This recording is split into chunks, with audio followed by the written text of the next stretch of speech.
Hello and welcome to DDOCast episode 376, recorded live on March 29th. I'm your host, Patrick. With me this week, we'll get to that in a minute, although they're already coughing on stage. The sickness is strong with us this week. That's awesome. This week's screenshot, Raventhorn proves his worth in the 215th DDO screenshot of the week. We like to talk about Dungeons & Dragons online nearly every weekend. You can watch us through YouTube, the DDO forums, or our website, DDOCast.com. We're trying a new thing this week with Twitch. Google Hangouts has been giving me lots of problems the last couple of weeks, so we're trying something new. I apologize, there will not be video of us talking this time around, although I have the sense that that is not exactly something that people are watching anyways. If you really want to see us talking, please let me know in the comments somewhere or send me an email. And I'll take that into consideration, but we may be moving away from having video for this podcast, because we're a podcast. At least that's the way that I've been approaching it the whole time. So if that's something you want to see is us talking, please let me know. DDOCast is hosted by CyberEars, the awesome podcast hosting network. Shows are usually available within a few days of recording. There will not be a show next weekend. It will be Easter weekend. I will be busy as hell. Between Easter and umpiring season starting, I have no life that weekend. It'll be awesome. Do my podcast. What? Anyways, you can stay updated by following us on social media pages or our website, DDOcast.com, with our calendar. On the podcast this week, we have some Update 25 Lemania news. It's round 2. Some gaming community news. But more importantly, we have another edition of DDO Debates. We'll be looking at questions pertaining to character builds. And I failed as a host and forgot to do write-ups for introductions. So I will make them up on the fly, and it will be scarily awesome. First, he's been on the show a number of times in a long time. He even predates myself being on the show. He's with us on DDO Splat. He died to mimics, which at least I can say I didn't do. Actually, did you? I don't even know if he did die to mimics, but he died before I did. I killed somebody via mimics. Well, there we go. You know him, you love him. Here's Steiner-Davion. Hello. Our next guest, I think, I would have to double check this, but I think he was actually the first guest that I brought into the show. He's been on the show a couple of times with us and likes doing build stuff as well. He is Propane.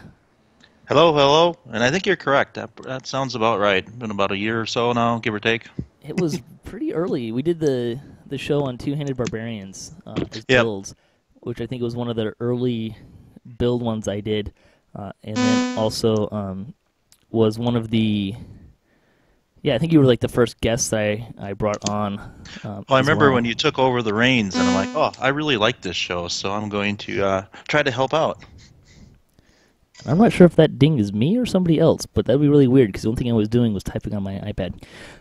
The other person in our stable here for our panel, he was on the Players Council for 2014. He is a building wizard. He builds everything under the sun, and he may not have a pure class character to show for it. He's FailedLegend. I am the mad multiclasser.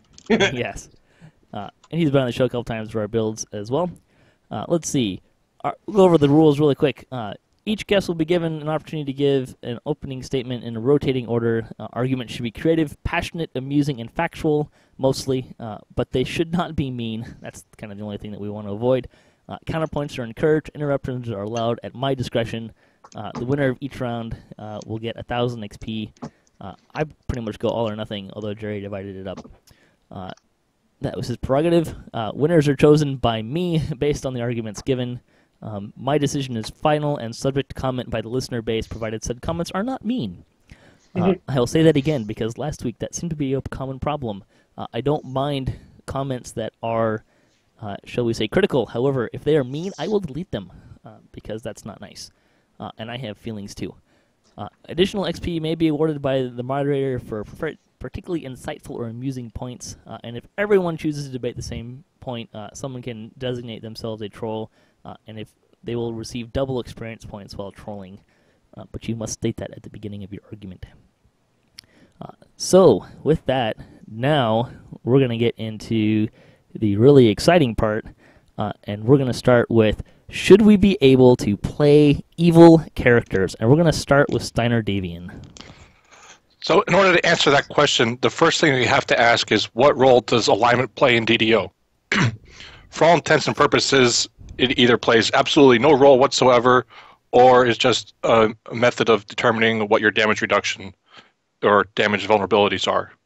So that being said, I'm going to say yes, because it would just give you players another way to minimize some damage that they're taking. There's alignment-based damage that does damage to either good or evil, or as long as you are that alignment, you don't take any damage or you take significantly less damage, particularly in the neutral range. So I don't see why we couldn't play evil characters, but from a story point, no, we can't. Wait, so what's your choice here? I'm going to say yes. Okay. Because it's just there's no real impact to the game other than the type of damage you take. Propane? I'm going to go with no. I mean, when I think of the question, I thought about DDOs, about having fun playing a game, having fun with friends. When I think about evil characters, I start thinking of griefing, people fighting each other, and just going away from what the DDO is that I know. So there are other games that support different play styles out there.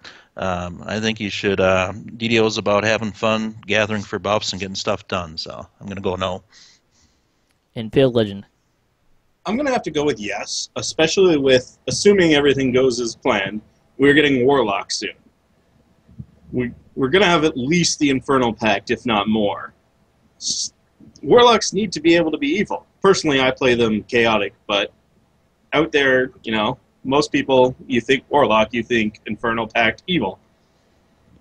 And, you know, back when the game first came out, they were hoping it would be a popular thing. And yes, it made sense that maybe having an evil alignment would cause a little bit of griefing.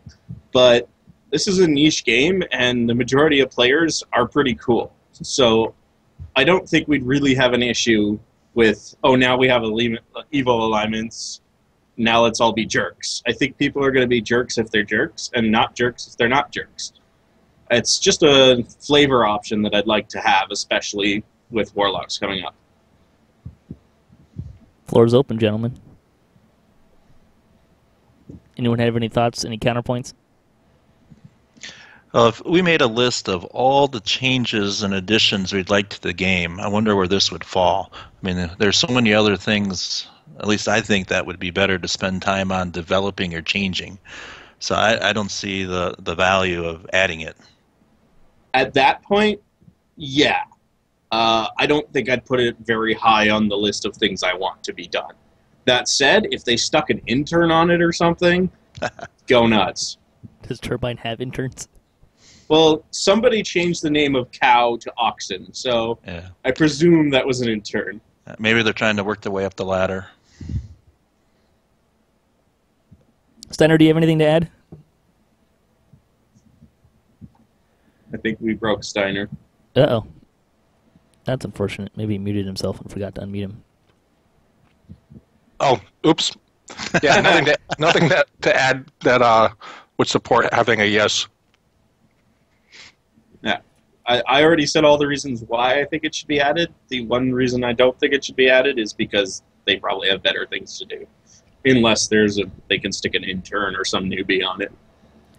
I gotta say, I'm a little disappointed here because Steiner had a great opportunity to throw in Cleric domains into this argument and failed to do so, which I know has been a thing for him in the past. Having said that, I'm going to give this one to FailedLegend. I like your comment about Warlocks and how that would tie in. That'd be a great thing. And flavor, you know, I like your comment that people are going to be jerks if they're jerks, and people aren't. Because let's face it, who actually really plays their alignment? Like, most players don't really do that. I do in my role-playing static group. Yeah.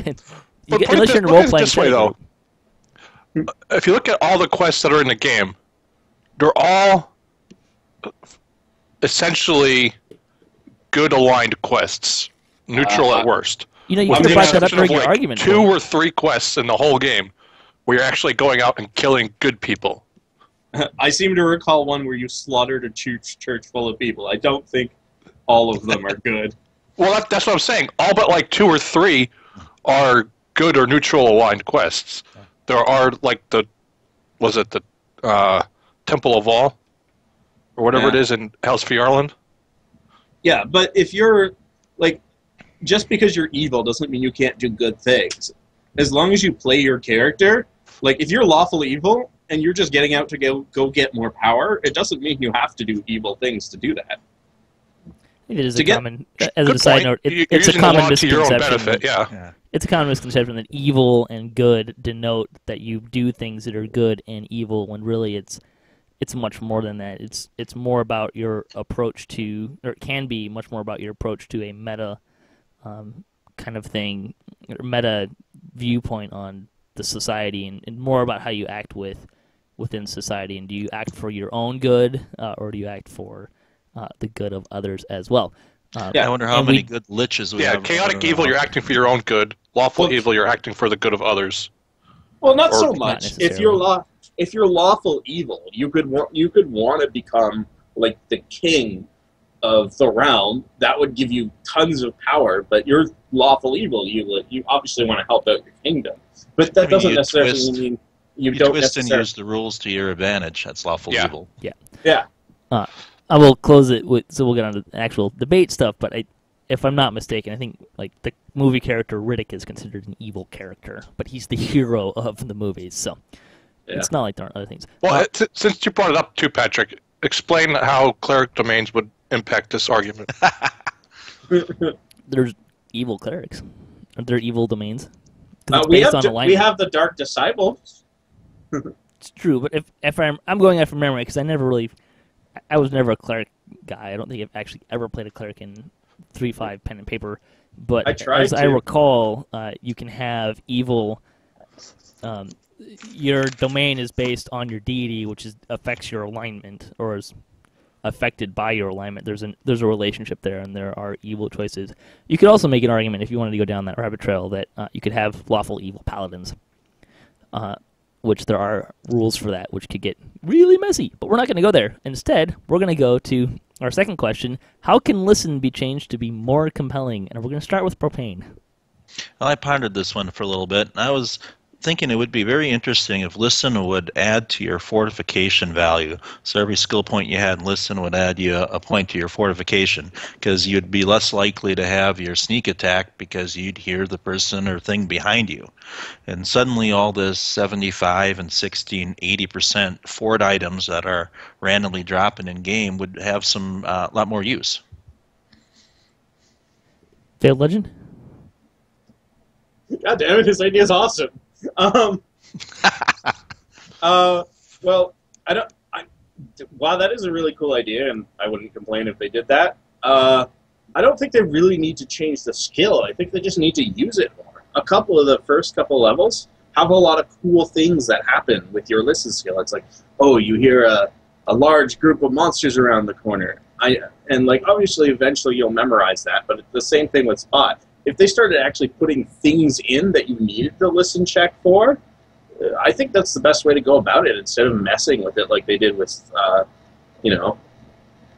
repair, heal, and spellcraft. They just need to make it used more. Steiner? I'm going to have to say, like, if it gave you a chance to bypass or reduce concealment bonuses from blur, displacement, invisibility, or give you a chance to see an invisible or locate an invisible creature, then it could go a long way. But right now, there's not enough skill points in game to have enough skill points in any ability that's actually going to be useful in the game. So I'm not really sure there's anything that they could do other than provide some benefit to detect concealed monsters. Which at one point was mentioned by the devs as something that was pitched. We should mention that as well. Although the public answer to that was that the Players' Council was concerned that it would affect players more so than it would affect monsters. Yeah, because don't forget, monsters have skills too. It would crush our ability to use blur and displacement and stuff. Yeah. The problem is right now there's the way dungeons are built and the quests are designed, and the way with the changes particularly to like spellcraft and heal and repair, there's just not enough skill points available according to the 3.5 rule set to be able to build your character in such a way to actually make use of all those and all the different quests. Whereas in a tabletop environment, the dungeon master can tailor the quest that you're on around the skill sets that the party has, and they can't do that in DDO. Well, I think that is the challenge. If they can make all these other skills that people typically don't use valuable, that adds a lot more diversity to builds and characters and classes into the game, and I think that's a good thing. I think it's a good goal. Yeah, well, but the problem is in DDO, if you take skill points on your character to apply them to a skill that is now useful, where are you taking those skill points from? yeah. Likely another skill that's useful. Or Well, you they- adjust vast the majority. build points. Well, the change to heal, for example, hurt clerics a lot because they have so little skill points and no use for intelligence. So having to start putting points into heal totally messed them up. Like, it's a cool idea, but there's only so many skill points to go around. Yeah. Damn it, I had something else to say and I can't remember what it was.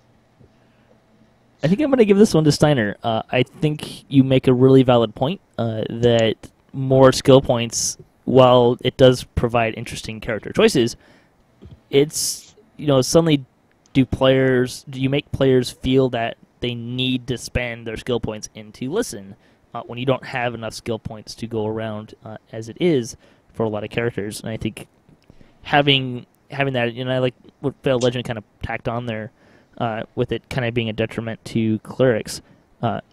So for this round, I'm giving it to Steiner, but I'm also giving 200 points to Propane because FailedLegend liked his idea. And I'm giving FailedLegend 100 points because he did mention that point about the clerics. Oh, I remember. Hey, I brought up heal first. I remember. DDO is still based within 3.5, but it's gone beyond it. It almost out of necessity. It's a different game. It's action based. There's no active DM, so it's had to change a lot of things. So what would you guys think about if we changed the skills up a little bit? If listen and spot aren't that great, what if we made it more like more recent games and rolled them all up into perception? Well, that'd be a whole revamp of the skills section, which is worthy of some discussion, because there's no reason if suddenly all these skills were valuable and useful, okay, maybe we get twice the skill points we do now to help compensate. I mean, that's a whole nother balancing slippery slope we could get into. Actually, if you would have brought up the idea that combine listen and spot into one skill called perception, I probably would have given that to you because I really like that. I think that would be fine. That would be a good idea. I had it, and then I forgot it. So it's kind of like Sneak. It's okay. We'll slide that in. Next time you're doing this, write notes for yourself. I had them. I closed the thing. And all right, moving right along. This one might get a little interesting. Should players get more than 80 action points? And I apologize. Somebody asked me this, sent this in, and I don't remember who it was, so I can't credit you. But thank you for the question. And we will start with FailedLegend this time. No. But what I've noticed with builds across the forums, people I've talked to, unless it's a very specific build or elf, very few people spend points in racial stuff.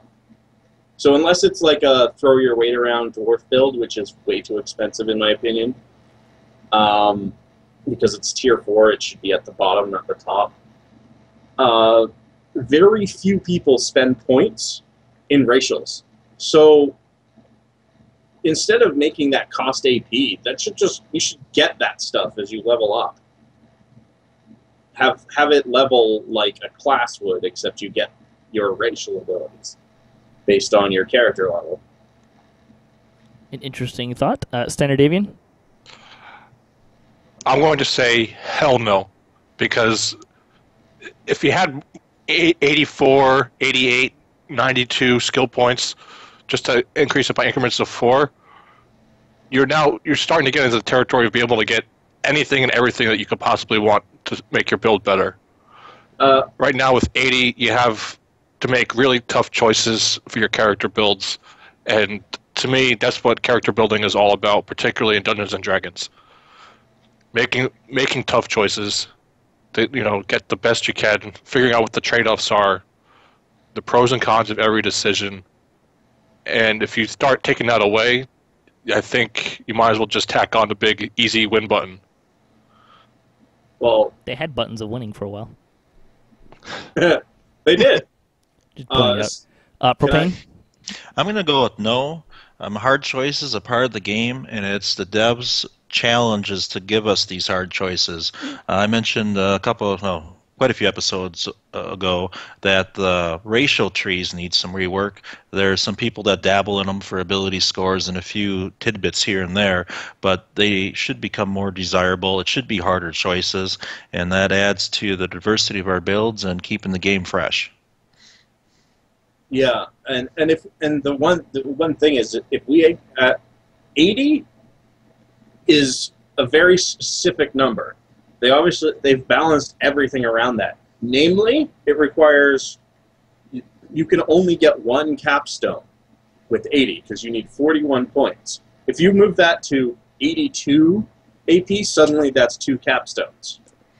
And they'd be back to rebalancing everything, which that's another slippery slope. I think they're bigger fish to fry. Yeah, I don't think we're going to get a troll on this one. That's okay. I think I'm going to give this one to FailedLegend, specifically because you did bring up that you got the point that racial stuff needs work, just like Propane, but you also kind of had the idea that if you have more than 80, then you can get more than one capstone, which is certainly a good point, and it will be a major concern when it comes to balancing. Although it should be noted too that 80 action points is something that was decided before the current enhancement system too. That gets into a whole my kind of point, or my stance is that now you're talking about reworking how you level. It's not just balancing issues and stuff like that, but we're really getting to how you level and how the game structure works when you start talking about that. But I think balance is certainly... I mean, that 80 points is a carryover from, day 2? And I think that's where they balanced the existing trees is based on that number of 80. Yeah, it's pretty cool that they made that intentional choice as well. And one thing I've noticed is they're doing a lot of rebalancing on the cost of various items. So you don't need more AP. It's just they got to make sure the cost is correct. Is this worth 3 AP? Is this worth 2? Is this worth 1? You already won this round, but you should have said that as well. You got to get all your arguments in the actual round before I award the points. I feel bad when I talk too long. It's their job to interrupt you at some point or another. Okay. Just not during statements or if I call for closing statements. Also, I gotta keep points for rebuttals. There you go.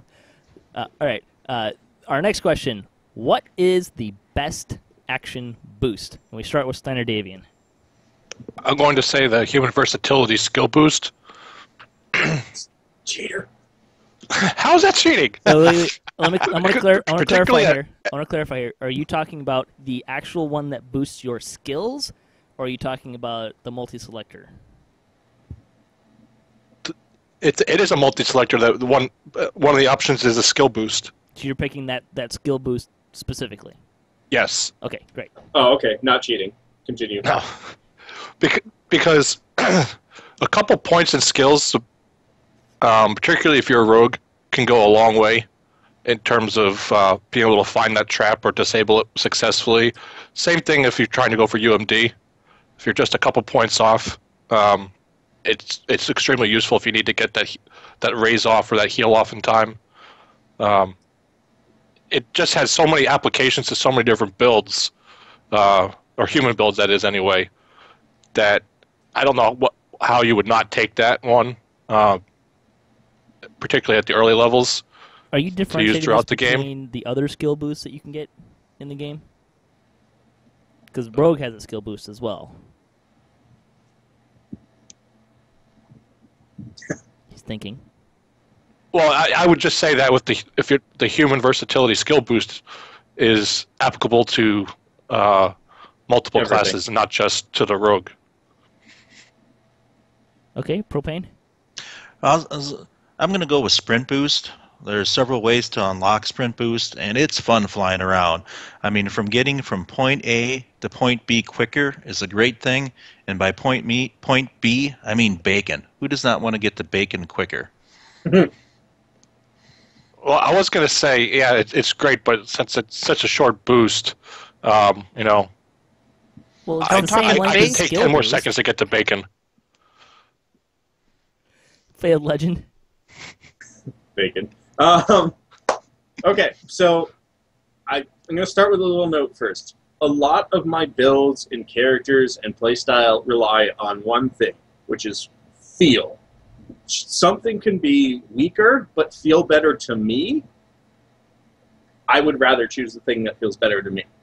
And it's probably not the most mechanically awesome, min-maxer boost, but I love Endless Fusillade, or however you say it. Because, first off, always reload first. Because if you don't, you waste like half the boost. But it just feels so satisfying to unleash that repeater, remove that reload, and just unleash like a machine gun. It's a very slow animation time. It's probably lowers your DPS, but I don't care. It's fun. That said, I hate action boosts.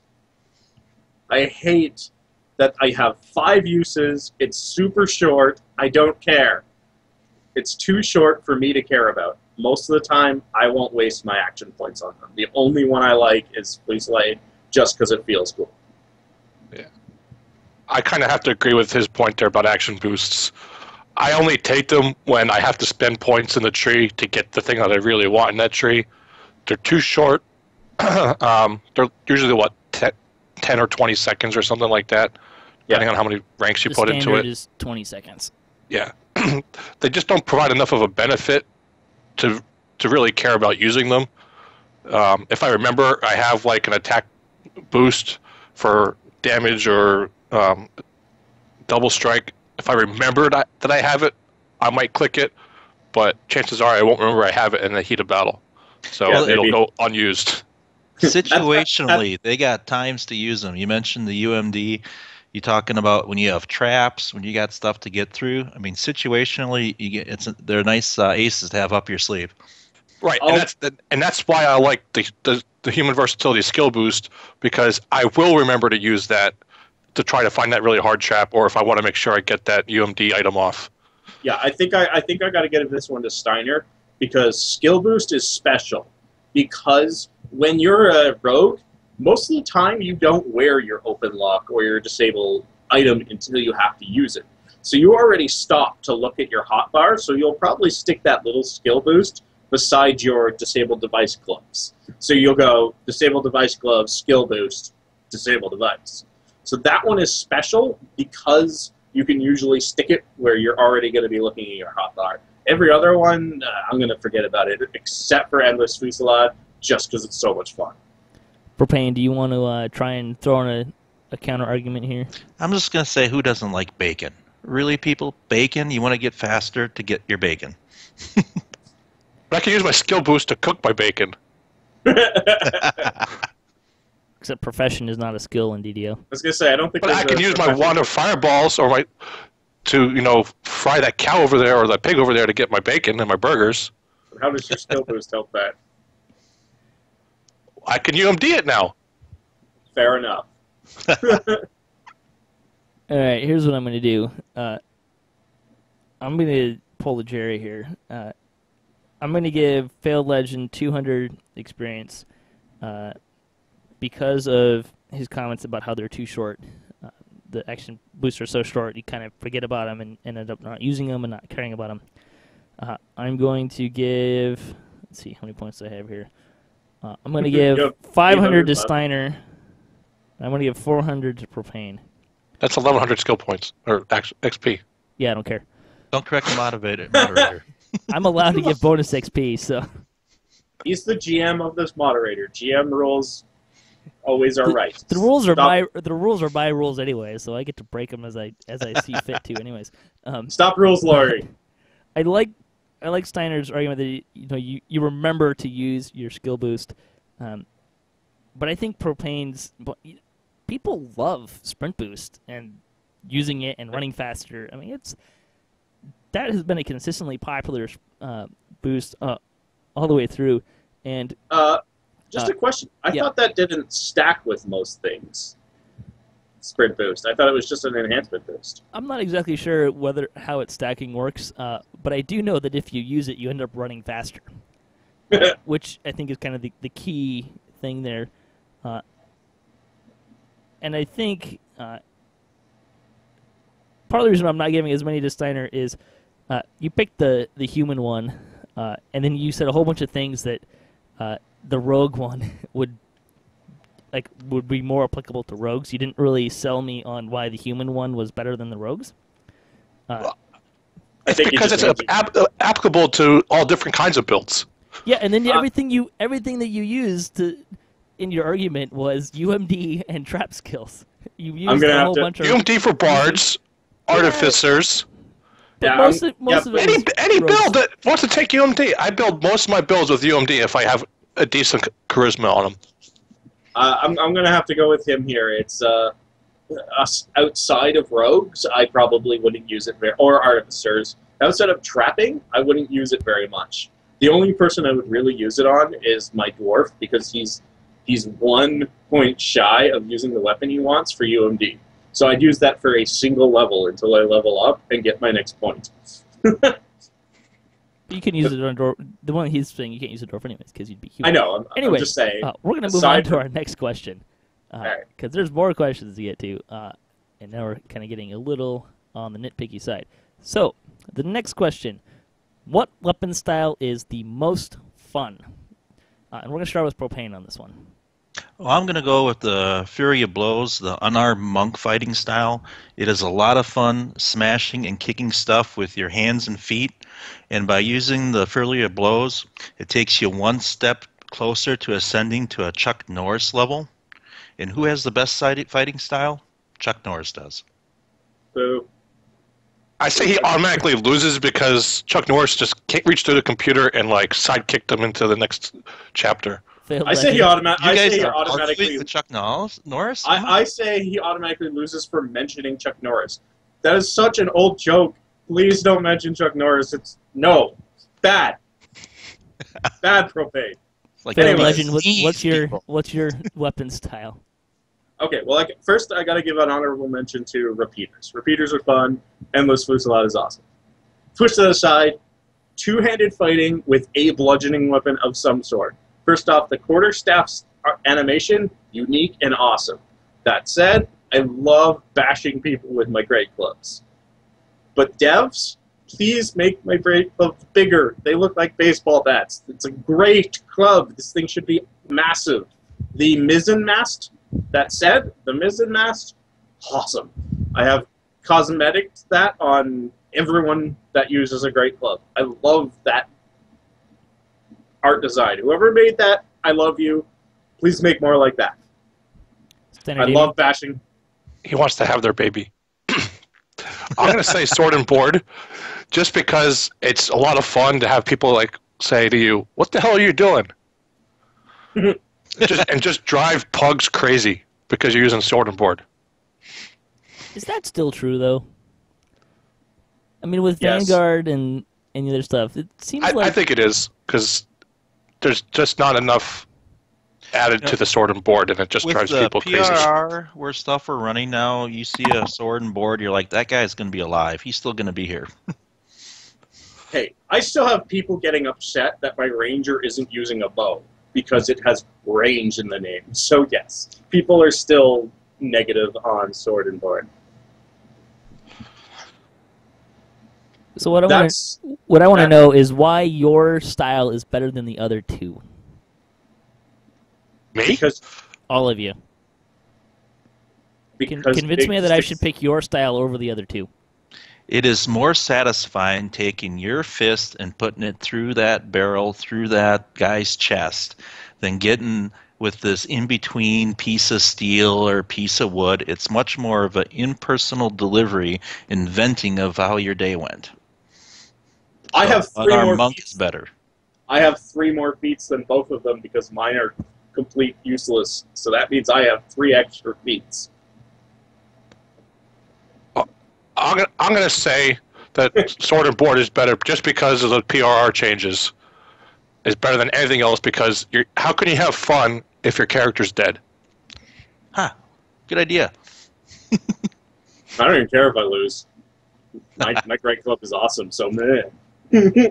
Or at the very least, you're having more fun if your character's alive. That said, everyone laughs at my characters, and then I kill them.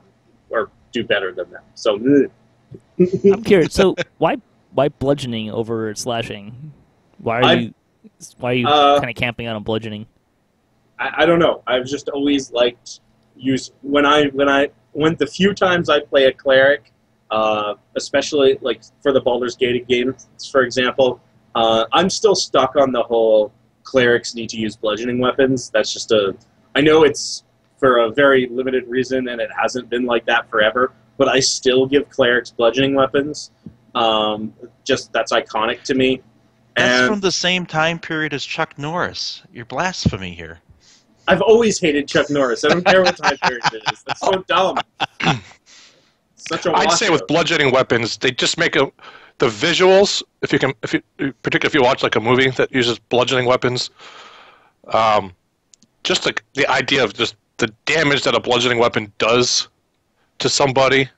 Yeah, it's so much more. It's much more satisfying than just like a big gash being opened up. Yeah, just pump. One of my favorite builds that I've started playing is a thief acrobat assassin. I'm going around assassinating people with my quarterstaff, and it's awesome. That's a choice. I'm going to give this one to Propane. I think there is. Boo, Chuck Norris! First off, I don't know what your beef is with Chuck Norris. Jeez. Second off, what lost me is when you said that those feats are useless. And while I agree that certain people choose not to use them, and there's a good argument for them not being that great, I think it's a little unfair to say that they're completely useless. Well, my main issue is that if you move, the third feat doesn't do anything. It requires you to stand still, which is completely against everything I believe DDO should be. So, which I understand, but I still don't think that they're completely useless. And I like, sword and board and two-handed fighting. Yeah, I have all these, but I think Propane's right. There's just a certain amount of satisfaction of going in and punching things and kind of doing the, I know FailedLegend mentioned that the Q staff has a unique animation. I think that it's fun. I mean, we're talking about fun here, and going in and punching stuff and doing the kick flips and stuff, it's fun. So Propane gets that one, but I'm also giving Steiner an extra 100 points for his "It's not fun if you're dead" comment. Oh. So no, nobody likes my terrible great clubs. Not that I don't like them. I'm choosing their arguments for the points. And I made a terrible. If you want a bigger comment, go get a Club of the Scrag. You can have a bigger one. No. Miz and Mast is huge. It's awesome. I love my. I don't know if I've actually seen it. What? I'll have to show you a picture. It's awesome. So our next question: it's kind of a two-part question. The first part is: should pure builds hold their own with multi-class builds? And the second part of the question is: can they? We're going to start with FailedLegend. This is going to be very unpopular, but no, I don't think they should be as powerful. That said, the difference should be very slight. There should be a slight advantage to multiclassing, because if they're exactly the same, let's just say, perfect storm, every build, exactly the same in a line. Why take the extra time to work these perfect little puzzle pieces of 3 different classes together if you're going to get just as much power out of just easily leveling through a single class?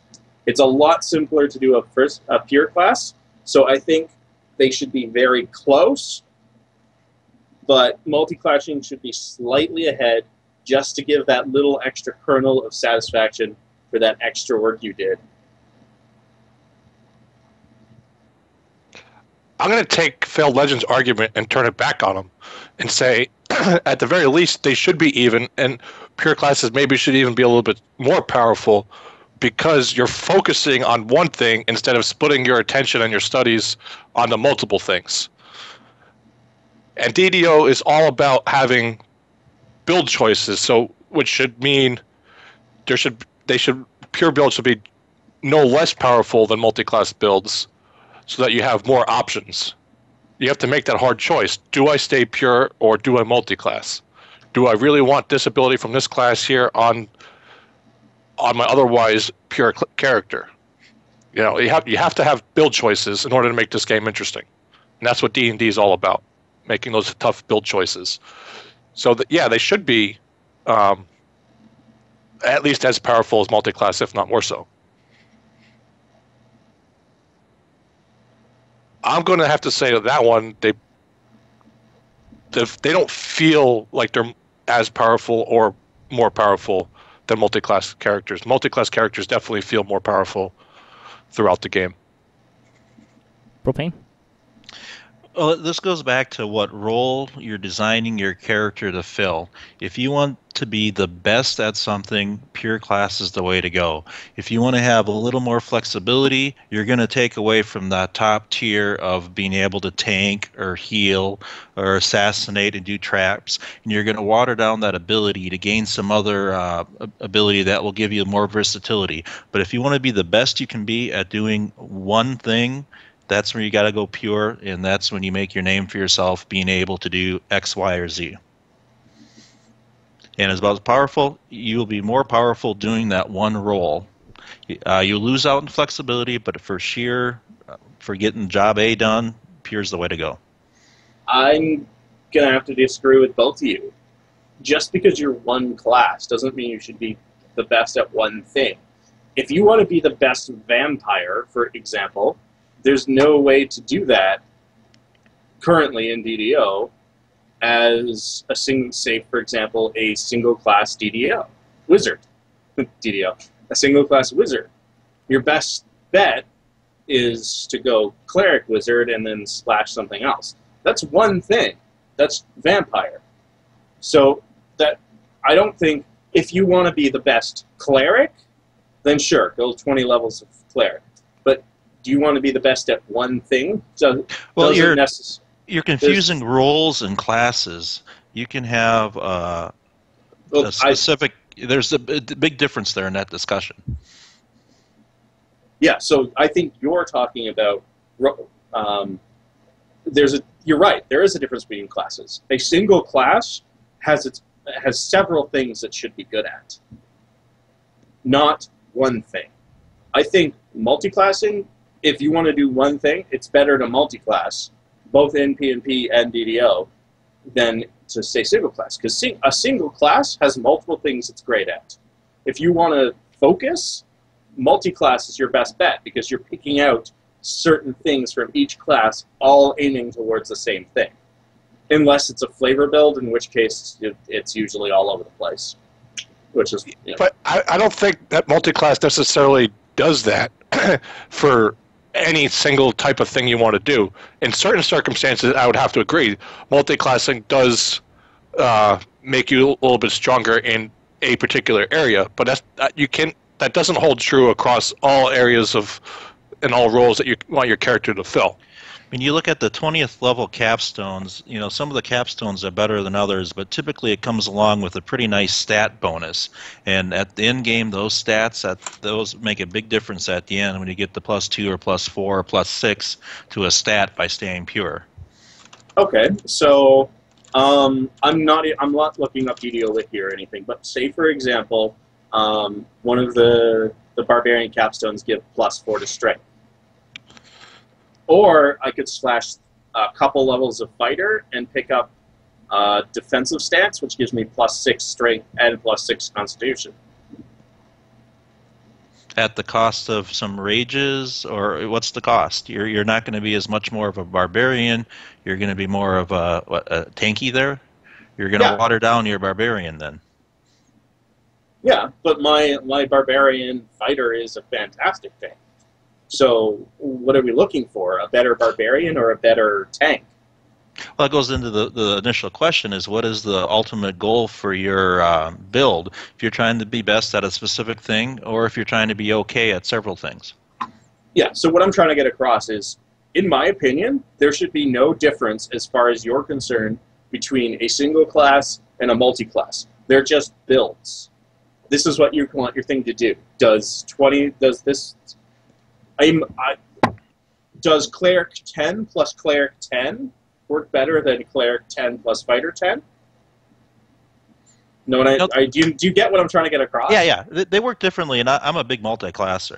But there's a place for pure builds, and I think they have, by going to level 18 and 20, you get those extra ability scores and abilities that allow you to take it to the next tier of ability that you can't do with splashes.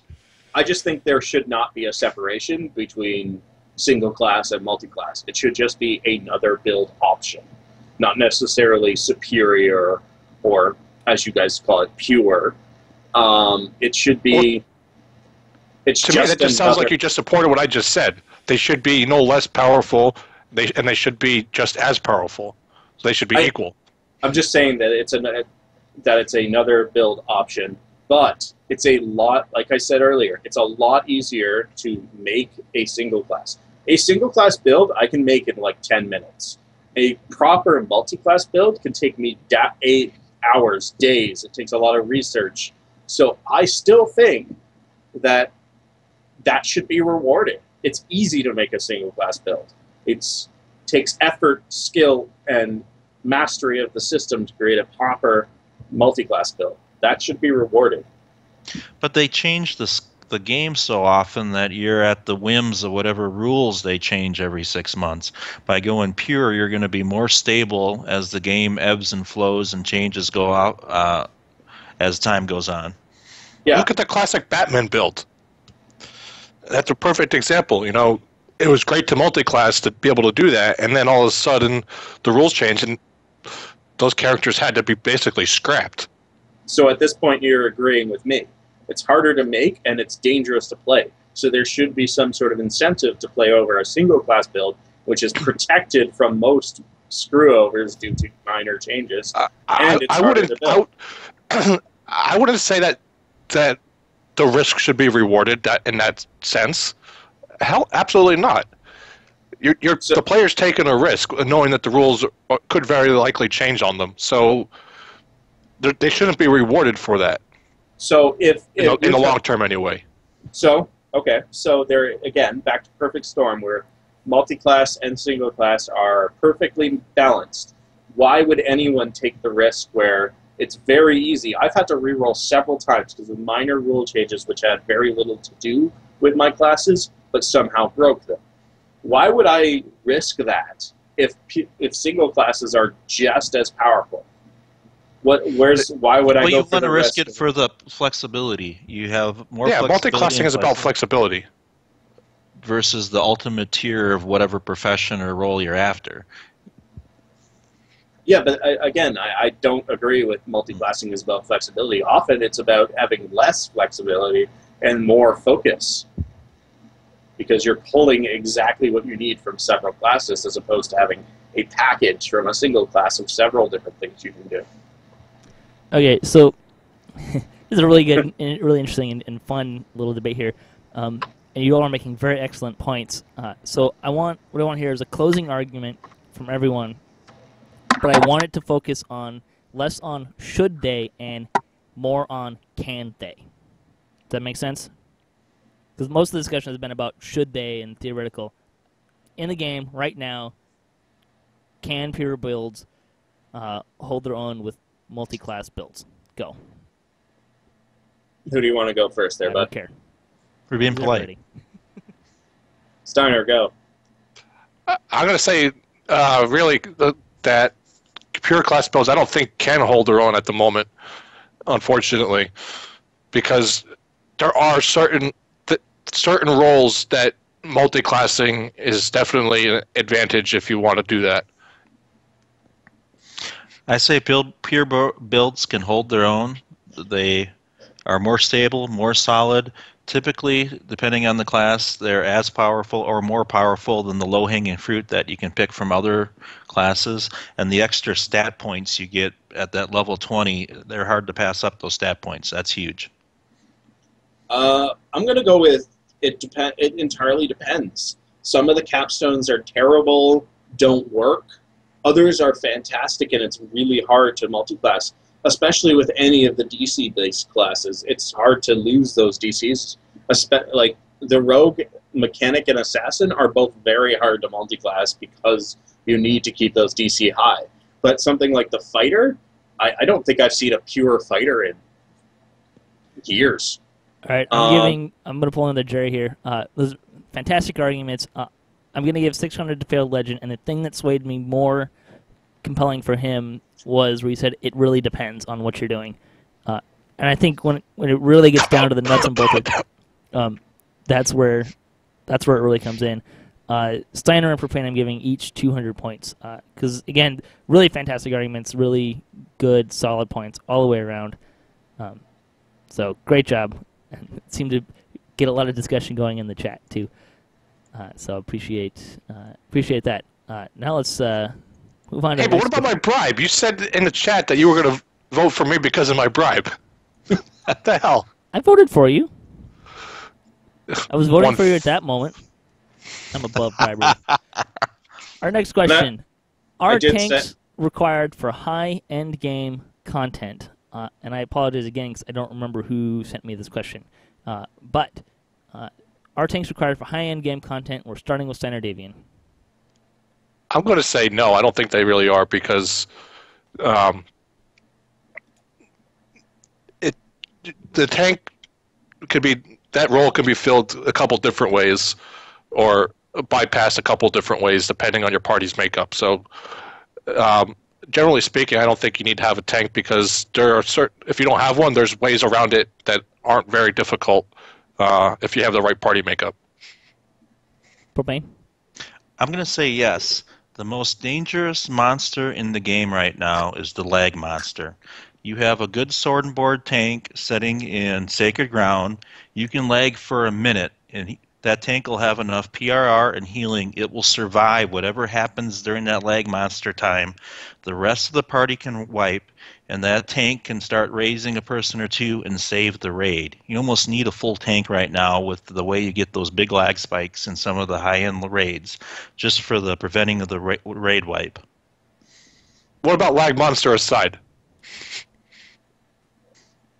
Lag monster aside, it makes it a lot easier. There's less resources, it's more efficient. I mean, you do Thunder Peaks, you need someone to tank. 2 people.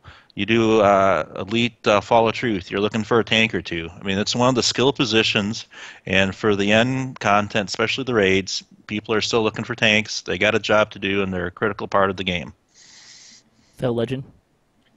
Well, luckily I've got a 99% threat reduction on the lag monster. He doesn't seem to bug me very often. So we don't have to worry about that as far as I'm concerned. But the answer is yes and no. Because, no, you don't need... Enough of this end stuff. Come on, that's a cop-out. Let him go. Pick him apart later. Let him go. Let me finish, and then you can pick me apart. No, you don't need any class. Period. You don't need any class, any build. You can play pretty much whatever you want and get away with it. Especially if you're skilled and you have a lot of other skilled people with you. That said, every class, especially a tank, will make your life a lot easier. So I say, no, you don't need it, but I highly recommend that you have a balanced party, including a well-built tank. Okay, now you I pick can them live apart. with that as a definitive answer, Thank you. as opposed to your cop-out answers. I have not copped out at all. All right, let's not be mean. Not being mean is one of the rules. So go ahead, argue your points if you want to make more arguments. I argue down the lag monster. I think it's a myth. Between the lag monster and the way these elite bosses hit, a lot of other characters get one or two shotted. You need a tank in there to control aggro and let your DPS and casters do their thing.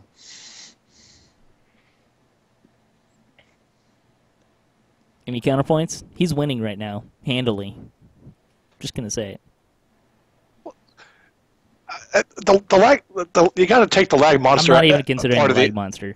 out of the argument because I did. it doesn't affect everybody equally. Nobody knows what causes it. It varies from quest to quest as to what causes it. I think he's already ignoring it. Well, I just wanted to throw those points out there for the listeners at home. I think it's a myth. So But I don't to clarify. I don't actually mean that. I've just never seen it myself. It doesn't affect me for some reason, so it's not Right, let's get away from the lag monster because I've considered that and made my decision on how I want to apply that. But Propane's still winning, so. Well, why Propane is technically correct, yes. In a lot of cases, you need a tank.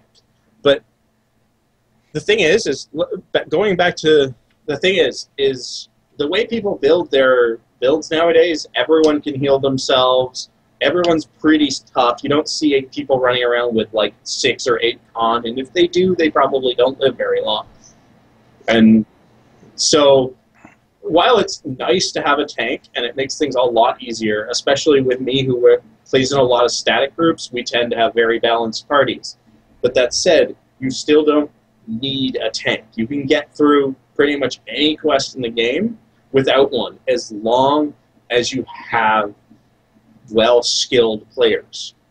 I want to point out, we're not talking about any quests in the game, though. I mean, the question specifically says high-end game content. I've gotten through plenty of Epic Elite stuff without tanks. That said, it usually uses a lot of resources and stuff, so it's a good idea to bring one along, but you don't need one.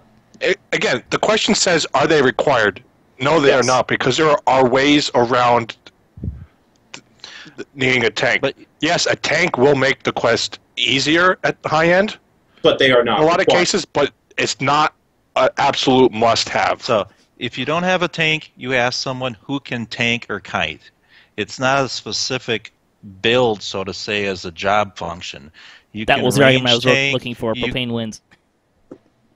You can keep going, but that's what I was really looking for. It's a role you play. You can sword and board tank, you can kite tank, you can be your blurred, displaced, incorporeal tank, but you need someone to control that angle, aggro, and absorb that damage so everyone else can do their job.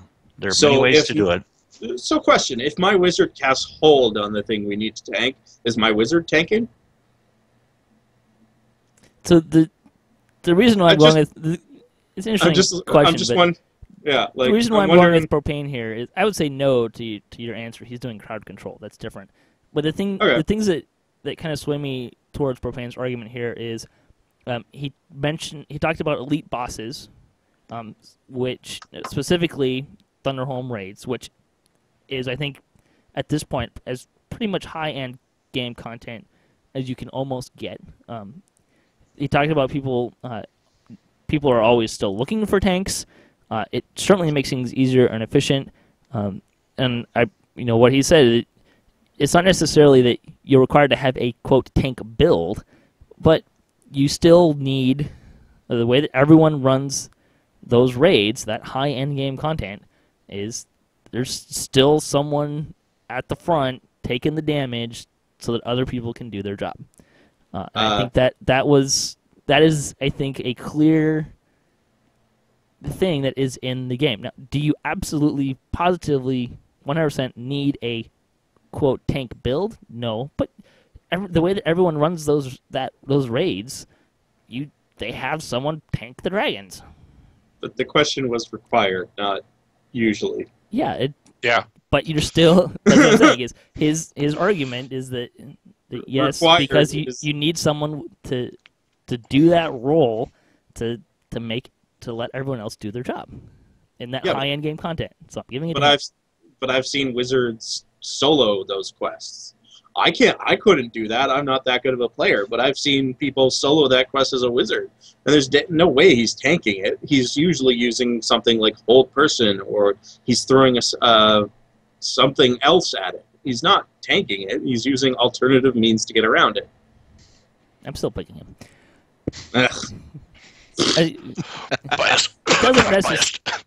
It doesn't necessarily reflect all of my thoughts, but I think his argument was really solid. All right, so Steiner, I'll give you 500. You give me 500. Works for me. Right? All right. Mutiny. Moving on. You can hate me in the comments. What role does the Cleric play in DDO today? And this comes from Nancy, and we're going to start with Propane on this one. Well, the Propane, the Cleric can play any role you want. They have the ability of freeing up their epic destinies that they don't need to carry the cocoon or the sacred ground. So they can play any role they want very easily because they have the built-in healing that everyone is striving to get. And then they got the flexibility to twist and use the epic destinies to go to DPS, crowd control, even more healing if you need it. So they can do whatever job that needs to be done. FailedLegend? Unfortunately, I think recently, especially with recent changes and stuff, the clerics, FESs, healers in general, have just become less and less useful. Like bards, they're great. If they need a little bit of healing, they're there. The FESs, at least they have a little bit more of melee prowess. I think that the clerics have become lost at this point, other than, as a splash to some other things that want to pick up the Radiant Aura or something. They're great, but they're compared to other things, they've just really fallen behind. I think they need those domains. Steiner? Well, one, yes, clerics do need their cleric domains. I will give him that, okay? I've been asking for them for I don't know how many years now. That being said, I think the role that the cleric plays today in DDO is dependent upon the party. And the skill level of that party. If you're playing with your guildies and your channel mates and your friends, then the cleric plays whatever role you want him to play. You being the owner of the cleric. But Thanks for agreeing with me. You're a wise man.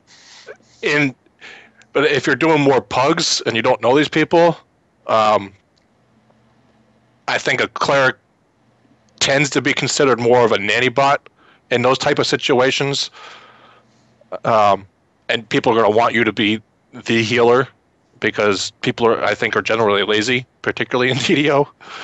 If they can get away with it, they will take the easy way out and expect you to heal them. So my answer is depends. It's either a nanny bot or whatever the heck you want it to play. Because I really don't like the term nanny bot because I get that a lot of people don't like playing that. But one of my friends that I duo with, she loves healing. She loves that game. I don't know why, but she loves watching those little red bars and filling them up. It's so satisfying to her. And she's not the only person I know. They love playing the healer. That's what they've done. And DDO, I don't know why, but it seems to satisfy some people. So I hate it when people call that a nanny bot because I know lots of people that like that. I will replace the term nanny bot with whatever term you feel is more appropriate to kind of get the designated healer role across. But any class you can have your rogue with a sword and a wand and be healing, your shield and a wand healing to fill that role. Yeah, but there's something comforting to the human psyche that there's a person who's going to be clearly designated as the medic. Well, again, I play in a lot of static groups, and when I play in, it's not our main healer. Sometimes ends up being the bard, and the bard is great at it.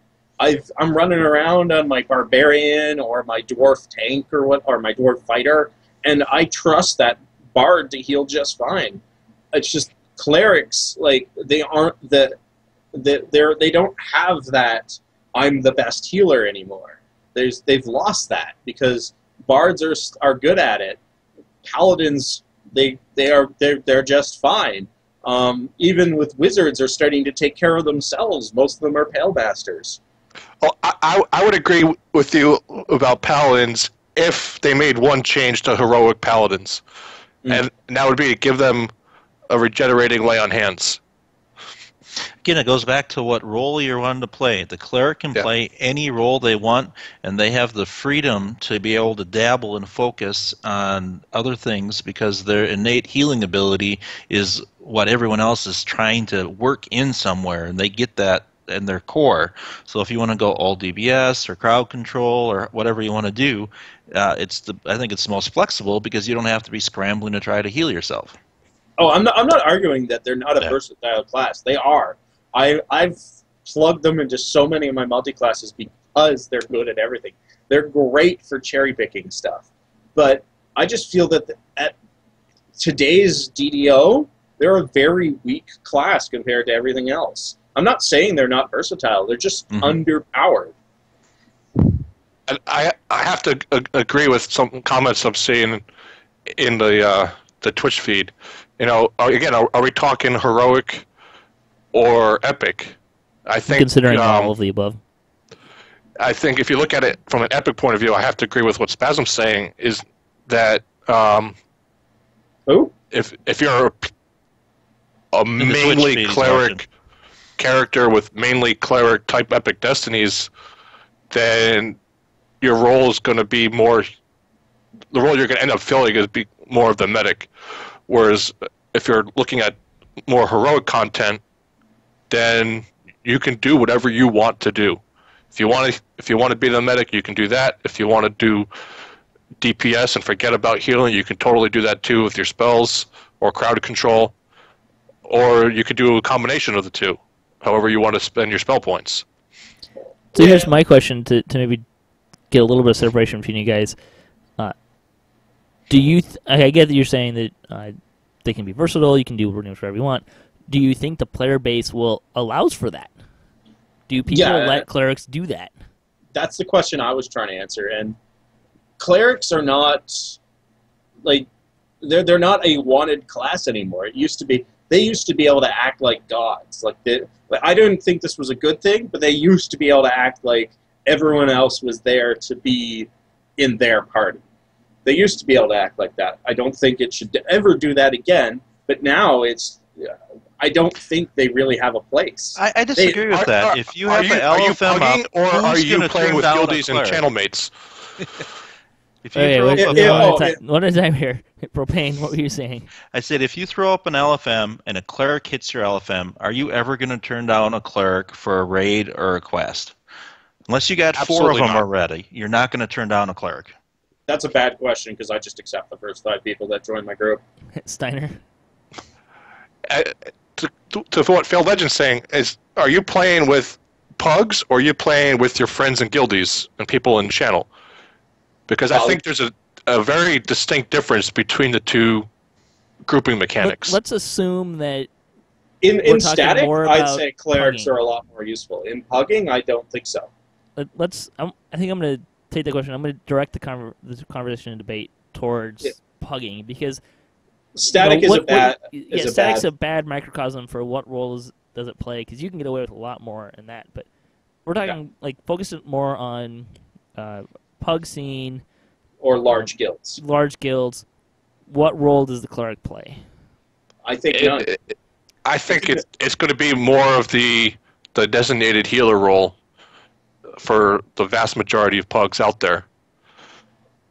I spend a lot of time pugging, and I don't normally put up my own LFMs. I'm usually trying to hit it up whatever's available that I want to run on the LFM panel.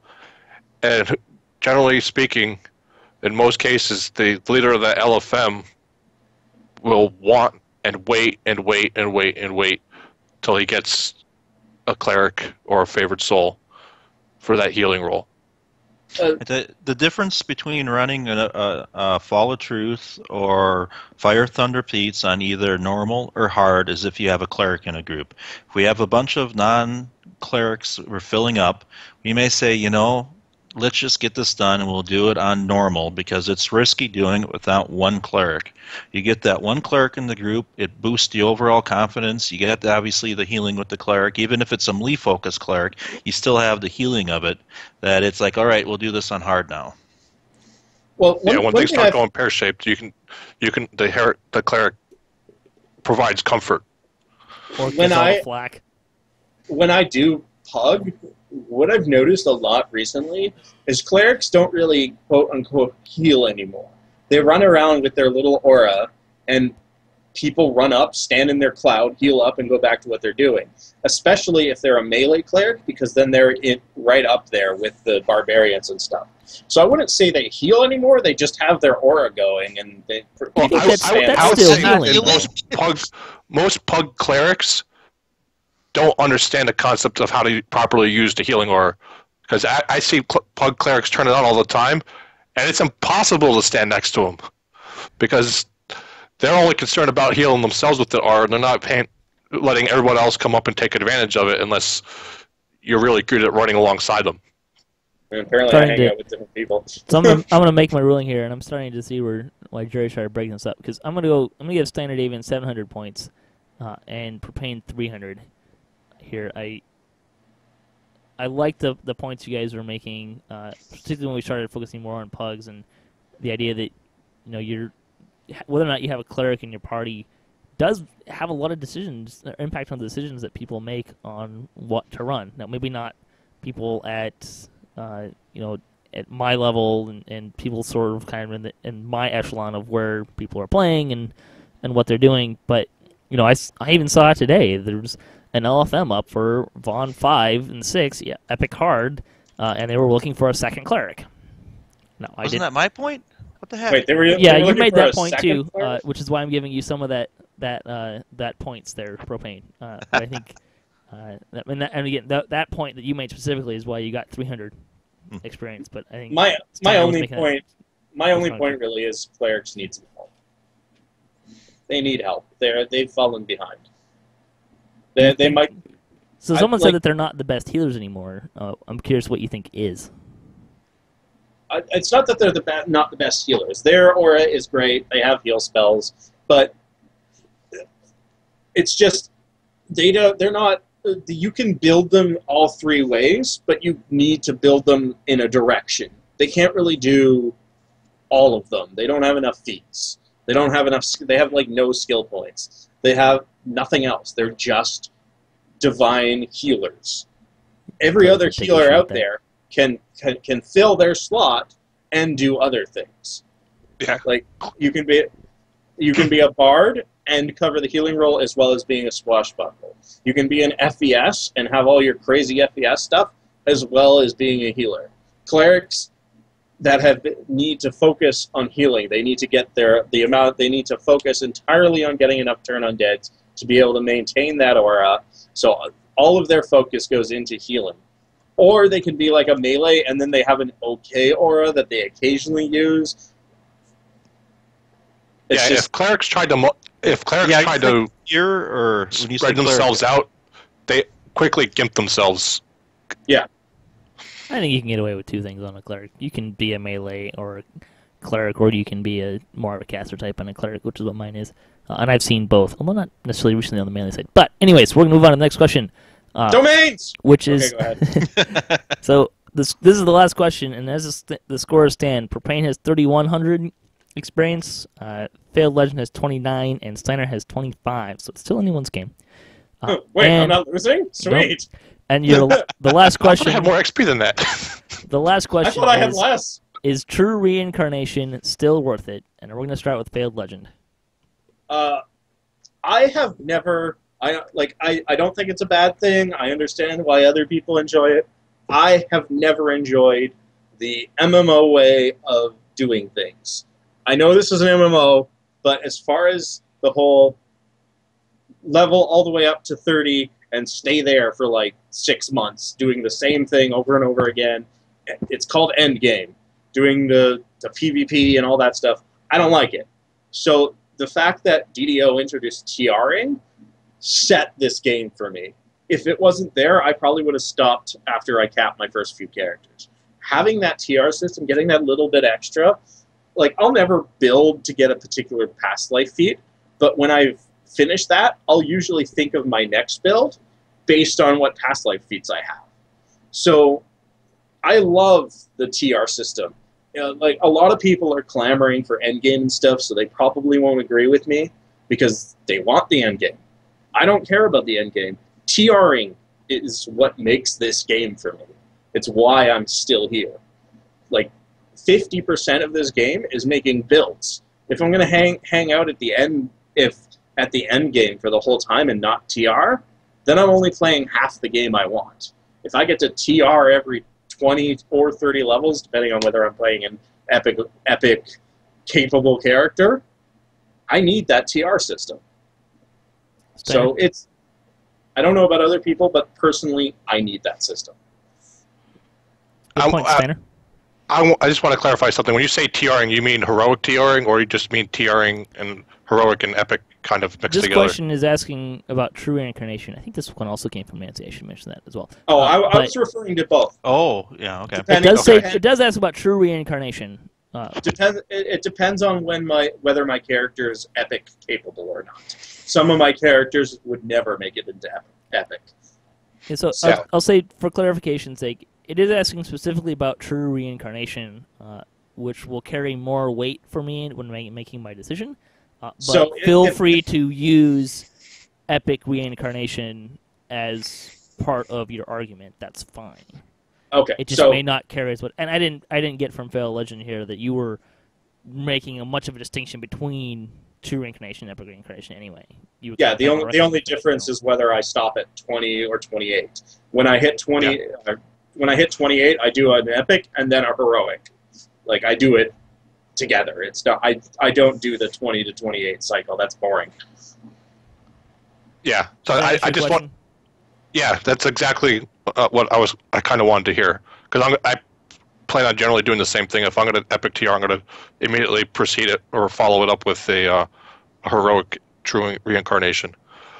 So I'm going to say yes. TRing, heroic TRing, is definitely worth it, because for a long time coming still, the vast majority of this game is going to be heroic content, right? And this Dungeons & Dragons Online is based upon the tabletop Dungeons & Dragons, and both games have one thing in common: character builds. It's all about trying different things with different ways to do stuff, and there's no better environment for Dungeons & Dragons build opportunities than DDO, because you can play the exact same quest with different character builds, and you can judge those character builds based upon the content that you're running. There's a set common benchmark to play them against, and since there's so much heroic content, and there's infinite, for all intents and purposes, builds out there, the game's never going to get old if you try to make use of all those opportunities to look at different things. And the heroic or the epic reincarnation added on top of that just expands that level range of different possibilities out a little bit farther. Propane? Yes, TR is worth it. I mean, who really doesn't want to be taller, right? But it has to go with my halfling. I want to be shorter. With between getting your 36 build points and having those tomes from your previous lives kick in earlier, it opens up the door for more build combinations, because you got those skill point minimums met as you hit the level 3, 7, 11 because of the tomes you have in the past life. And it allows you to focus more on playing the game and having fun with builds than acquiring the gear, because you're going to have your gear from your last life, and you may not use all of your gear, but you're going to have your voice of a master. You're going to have your boots of striding. By having some of those basic gear pieces in place, it allows you to play with the different characters and enjoy the quests, and you have the ability to enjoy the quests from a different viewpoint. If you're running Waterworks and you're a paladin versus a ranger versus a rogue, that set of quests has a very different feel for you, perception, because of your different role. and it just gives you a better viewpoint of the game and allows you to play the game without having to grind through all these other gear things again. Anyone have any other thoughts? Well, I was going to say, I think he just said what I just said. I think we pretty much all said the same thing, to be honest. I will add a slightly unique perspective. As a static group, I pretty much need to level and TR and do whatever the static group I'm with is doing. So like we were talking about clerics and tanks and whatnot, and making characters, like with my static groups, we do a little bit of work together to try and keep the thing balanced, but we've gone where we haven't had a tank in the group from 1 to 20 or a cleric or even both. So going through quests, the same quest is an entirely different experience, because even if you're in a group or by yourself, a different class is going to handle each quest completely differently. Like having mass hold person or not having mass hold person will completely change the way you go through a quest. So we're kind of run along here, and I'm going to make a decision. But I think for me, there was a differentiation between all of your arguments. One was FailedLegend was talking about it more from a standpoint of it's fun to do that and to not be stuck at, quote, endgame a lot. Steiner was talking more about trying different builds, and Propane was kind of more focused on, at least initially, on making your character build better and the benefits you get as you TR specifically related to that build. Having said that, I think they're all very valid points, and I'm going to split the XP up evenly, which means Propane is the winner. I think picking one, I think those are all very, very valid reasons for TRing. I did mention that 50% of the game is making a character build. So yes, and builds are important, but that was kind of where I found the distinction between what all three of you were saying. So that's not to say that, and I think it'd be unfair to really say that of all of those that any one of those arguments is necessarily better than one of the other, if that makes sense. Yeah, I'm just saying, I think we pretty much all... Yeah, I don't think they're all tangent. Yeah, our arguments weren't that far apart. Yeah, I don't even know if I could make a troll argument about TRing right now. Well, if you're... I don't really enjoy the experience doing it that often, that much, particularly since you have that aspect that it's harder to find a group in Heroic, particularly if you're not in a static group. It's harder to find people than it is an Epic. And that's why I hang out with static groups. Yeah, which is a fair point. They're the only ones crazy enough to deal with my build, so... In any case, we're going to end the debate. Thanks very much, guys. Some really great arguments. I hope people found that enjoyable. I know there are a couple people in the chat room that were having fun with that, so that was great. But with that, we're going to move on to news, and I think a couple of these guys might take off, which is fine. But thanks, guys. Is anyone going to take off? Yeah, I'm going to roll here. Thanks for having me on the show. It was a great time. I look forward to being back in a couple weeks. Yeah, I got to go to work, so I'll see you guys later. Thanks, guys. I was going to say the same. Catch y'all later. All right. See you, Patrick. Thanks for the invitation. Yep. But if you give me like 5 minutes, I can stick around. It's not a big. If you want to stick around, that's great. If not, don't worry about it. I can. I'm going to start cruising through the news here, and if you want to come back, Senator, please feel free to. Okay. But let's see. We're going to start with game news. There's quite a bit of kind of points I'm going to try and cruise through. And just to note, someone from last show asked why I tend to go through some of the stuff that specifically devs mention. There is kind of a point there. I do try to give a summary because a lot of people listen to the show and don't look at the forums. And this is kind of where they get some of that news from. So with that, some notes on Temple of Elemental Evil. The Fog of War isn't supposed to reset when you change floors. They did fix that this week. They also did some adjustments in balancing. There was a question about where are the undeads and demons. They're not. The response was there's not an especially large number of either in the original module. Some parts have more than others. If they're sticking to the main path, you're not likely to encounter many. They also were cognizant of the fact that a lot of the high-end content right now focused on undead, so they intentionally tried not to overdo those here. Regarding exploring and some incentives with that, they should mention that in the first dungeon, you have a higher chance of encountering rares if you explore off the critical path, plus there will be an optional that you can only do by going off the beaten path. And of course, there's the incentives of not just the rares, but slayers as well. So there is kind of an XP incentive with that. Regarding the loot, they did mention that in addition with Temple of Elemental Evil on Epic Elite, end chests will have the chance of dropping 6 to 7 upgrade ability tomes. So if you want to find a +7 tome, yes, that's right, +7, you can find them in the Temple of Elemental Evil end chests, which may start being a common thing at some of these quests that are, I believe Epic starts at level 30, so that's maybe a thing to come, which will be a lot of fun. See, there were questions about if augments would be an option, but given this state of the update, new augments are not an option to replace the current loot, nor switching over to accessory slots. But it's not really feasible to do this time. However, the specific named items are all new art, which, hey, with the Mirror of Glamming, could be a lot of fun for folks. They also mentioned that currently the dagger is being looked into for other possible effects to make it more desirable, and they're happy to continue discussing other specific items. The upgradable items also have a mythic upgrade component, meaning that they can get the new mythic effects just as the named ones will have. They do understand that there are folks who would like to get some attention to be given to Mithril and Adamantine and random gen armor in general. So far, the schedule has not permitted it, but hopefully it's something they can carve out time for when the time is right. Probably the most interesting point that was coming across this week, there's changes coming to crossbows. Specifically, that the mechanic of loading and firing is kind of being two different processes kind of awkward.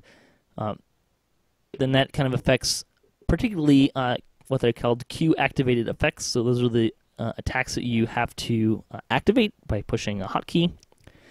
They ripped that system apart. They re-implemented the animation scripts for firing crossbows, and it's on Lomania now. So go in there and break it and smash it and see if you can find some that they need to fix on that so it doesn't hit live. But what happens now is crossbows fire and reload all in one action. So each click fires 1 bolt and reloads for normal crossbows and fires 3 bolts and reloads for repeaters. Ranged alacrity now speeds up the entire animation, shooting and reloading. Activated attacks will now queue properly and aren't simply lost as the ability goes on cooldown, and Endless Palisade still works. It took a lot of time to fit into the new system. So what does that mean for them? And for us, crossbows of all types got a DPS boost because of the feats and abilities that currently boost range alacrity now work correctly on the whole animation, and the number of bolts fired is higher. It also means that the repeaters can use leg shot reliably. Since all 3 shots from that volley get the increased damage, it is very effective. Yeehaw. This means that mechanics use repeaters on their internal builds are too good, and they will have to do another pass to tone it down. Oops. There are essentially starting balancing tests from scratch, and we'll be very interested in Lomania feedback. So if you like repeaters, if you have a great interest and investment in repeaters, go on Lomania, play with repeaters, see what you find, and give them feedback on that. Let's see. As an aside, artificers that use crossbows will see an increased rate of fire as well. And I think that that'll kind of end that part of what's going on. Double check on that. As an aside, they didn't change repeaters to modify the entire volley when a player activates attack. It's how the code works currently, so they'd be reducing the effectiveness if they changed it. So yeah, go check that out. It's a fun change, that's for sure, particularly for those who use crossbows. Regarding Lomania, round 2 is there. You can go and check that out. We'll link to the release notes in the show notes. There are a couple of fun things that I'm going to point out that are new this week. First, the minimum level to purchase veteran status 1 and 2 has been removed. so you can buy that at any level, any time you want now. The Harper Agent's Enhancement of Righteousness has had its text and functionality updated. It now reads, your weapon gains stacking +3 enhancement bonus to attack and damage, and an additional +2 to attack and damage against evil creatures, and your weapon is considered good aligned. Various weapon feats were adjusted to grant melee and or range power, and this provided a lot of lively discussion. Let's see, Shield Mastery and Improved Shield Mastery now grant 1 melee power. Improved Shield Bash no longer grants any melee power. For these single weapon fighting, two-handed fighting, and two-weapon fighting feats, the normal and improved versions all grant 1 melee power. The greater version grants 2 melee power. And weapon focus, all the weapon focus feats give 2 melee or range power depending on the weapon. And the weapon specialization also give 2 power. And Shot on the Run now gives 3 ranged power. This is brought with a lot of questions and comments on the forums. Several of them came in and wanted to kind of clarify the design process, but also that they are open to player feedback. But he was getting conflicting feedback, so he wanted to kind of start from a design standpoint and get reactions from people. During the melee power pass, they added melee power scaling to many on-hit abilities, and they continue to do so. Each time they make those more relevant, they boost the power of 2-weapon fighting builds that rely on those for DPS. It's just simple math. At the time, single-weapon fighting was really strong, but mostly because the bug was still giving 2 times ability score bonus, which has been fixed. At that time, after single-weapon fighting was fixed, two-handed fighting and single-weapon fighting were considered to be relatively balanced, but two-weapon fighting pulled ahead if the build using it could leverage procs that scaled with melee power. They compensated for this by adding some melee power to the combat-style feats for single-weapon fighting and two-handed fighting. It also had an advantage that the two-handed fighting feats were boosted a bit as players reported that they are very skippable, particularly if a build's AoE was already adequate because of cleaves. Note that the idea that they are skippable has been repeated many times in the thread that he was posting in. Since they did that initial balancing, players have been lobbying hard that two-weapon fighting was lagging behind. They were seeing high-end builds using two-weapon fighting leverage on hit effects to great effect, particularly barbarians. Players also brought up some good counterpoints. Two-weapon fighting animations have a shorter range, and builds that don't have a lot of on-hit effects were trailing a bit. They went through all of the two-weapon fighting animations and scripts and found that the hitbox for two-weapon fighting was indeed shorter, although it was also wider. However, that's a hard thing to quantify from DPS, when you're talking about DPS. When they found that, they decided that even though some two-weapon fighting builds could throw out very competitive DPS, they were at a disadvantage with range. As a result, they decided to bring the styles in line with each other, and noticed that the tool to do that is melee power in the combat style feat lines. The thought process is that the AoE for two-handed fighting and extra damage when attacking makes up for, or the extra range when attacking makes up for the disadvantage in DPS. That leaves single-weapon fighting, two-weapon fighting, and two-handed fighting relatively equal. Players spent a lot of time convincing them that two-weapon fighting was lagging behind, and they didn't see it in the DPS runs. The range factor was a compelling argument. They also found that 10 melee power was too generous for feats that also gave other benefits. They are looking at maybe boosting it all to 2. The number that the change is going to be is still in flux, still hasn't been decided, so we'll keep an eye on that for you. But just kind of be aware that that's kind of what's going on there. There were questions about if they could change the animation. However, that takes 50 times longer than you'd probably guess, according to Severlin, and you ran out of time. So that's what we got. So they are changing. They're going to change all of those feats. You'll get less melee power from some, more from others. But just know that the final numbers are not quite set in stone yet. Other changes. New veteran status characters now receive a contract for a Cleric hireling from the Minotaur crewman on the Heart of Wind. It's an interesting change, although I would kind of personally like to see, say, maybe Clerics or Favored Souls get a Fighter hireling instead of a Cleric hireling. I think that might be a little more helpful. And 2 other really fun notes. Ammunition found in chests will now appear in stacks of 100. Thieves' tools now stack up to 1,000 in a stack. Yeehaw! So if you 1,000 in the stack? 1,000 in a stack. So we're going from a stack of 50 to a stack of 1,000. That's a change that they needed to make a long time ago. Spell components stacked to 1,000. About time that Thieves' Tools did.